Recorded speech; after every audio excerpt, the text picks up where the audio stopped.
Lunes de la sexta semana del tiempo ordinario. Lectura del Santo Evangelio según San Marcos, capítulo 8, versículos del 11 al 13.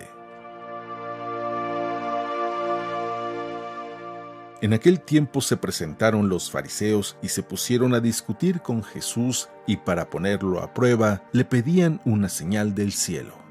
Jesús suspiró profundamente y dijo: ¿Por qué esta gente busca una señal? Les aseguro que a esta gente no se le dará ninguna señal. Palabra del Señor.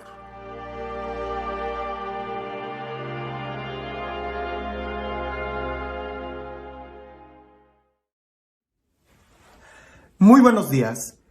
Hoy en el Evangelio, Jesús nos presenta un tema que es muy importante y quizás muy recurrente en nuestra vida. En el Evangelio se nos narra pocas veces que los fariseos le piden un signo. ¿No será que el día de hoy nosotros le pedimos a Jesús muchos signos? Vamos a leer el Evangelio y a ver qué es exactamente, cuál era el problema de los fariseos al hacer esa petición a Jesús, cuando en otro momento vemos que incluso Jesús da y concede muchos signos para que la gente pudiera creer en él. Escuchemos lo que dice el Evangelio. En aquel tiempo se acercaron a Jesús los fariseos y se pusieron a discutir con él, y para ponerlo a prueba le pedían una señal del cielo.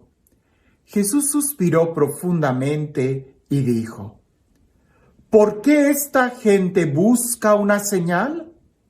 Les aseguro que esta gente no se le dará ninguna señal. Entonces los dejó, se embarcó de nuevo y se fue a otra orilla.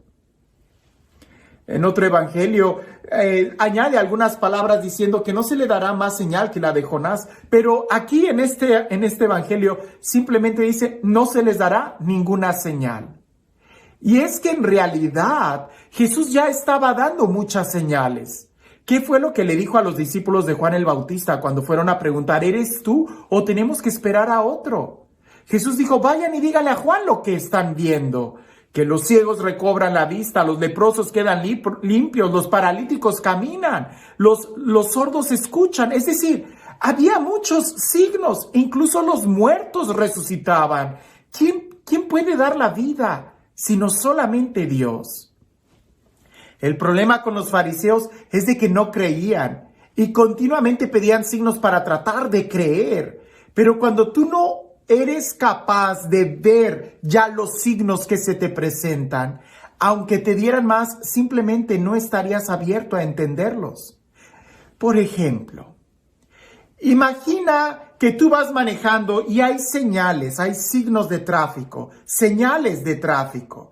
Si tú vas manejando y ves una señal que dice disminuya la velocidad, o una flechita que tiene muchas curvas, pues tú sabes que el camino que está delante es un camino sinuoso.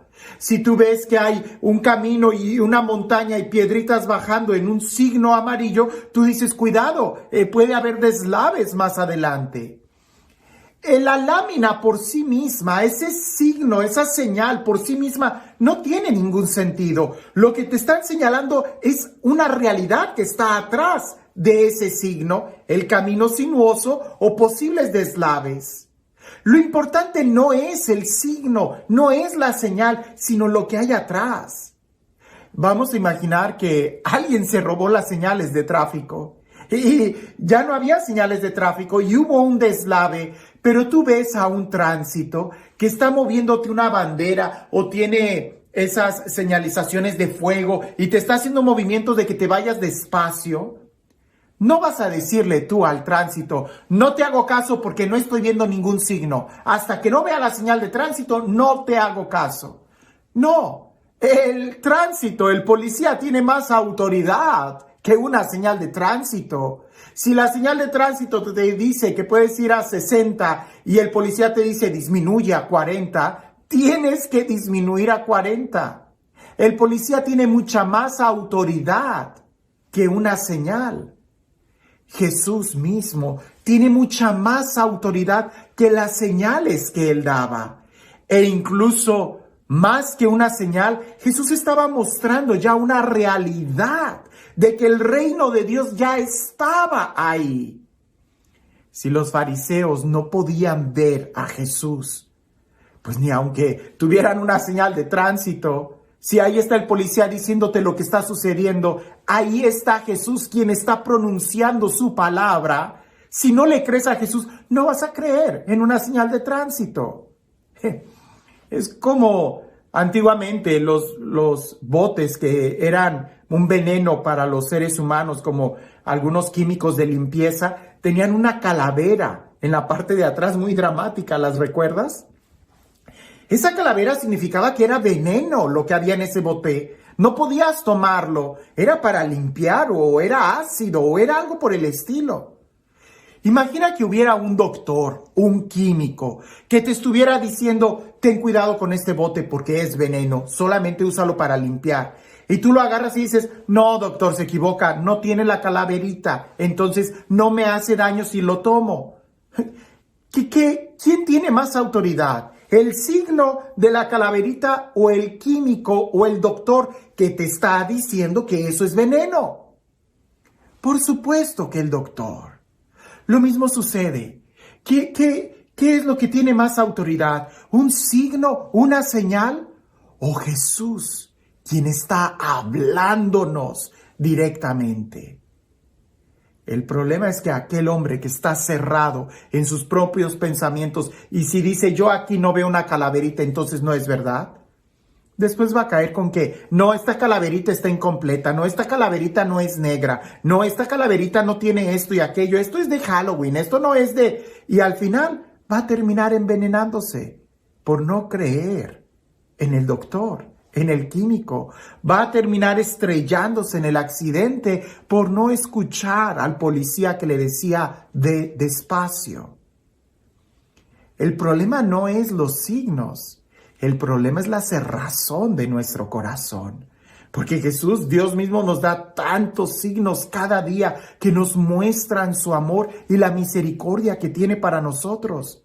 Pero somos nosotros los que a veces nos cerramos y no queremos creerle, sino que queremos creer en nuestros propios pensamientos. Y hasta que yo no vea, no voy a creer. Ya le dijo eso mismo Jesús a Santo Tomás. Más dichoso el que cree sin ver los signos, porque quiere decir que ha escuchado. ¿Quieres creer? Escucha la palabra de Dios, porque sin dudarlo la fe viene por la escucha de la palabra de Dios.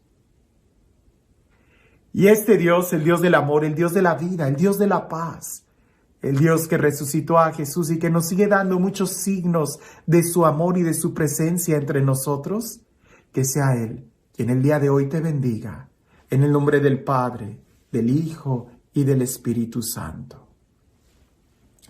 Cuentan por ahí que había en un tiempo muy antiguo un monasterio que gozaba del favor de Dios, porque en medio del monasterio seguido había muchas manifestaciones muy sobrenaturales, hermanos que tenían dones de sanar, de levitar, estatuas que lloraban y cosas por el estilo, y la gente iba a peregrinaciones a escuchar y a ver ese monasterio por los signos fuertes que había.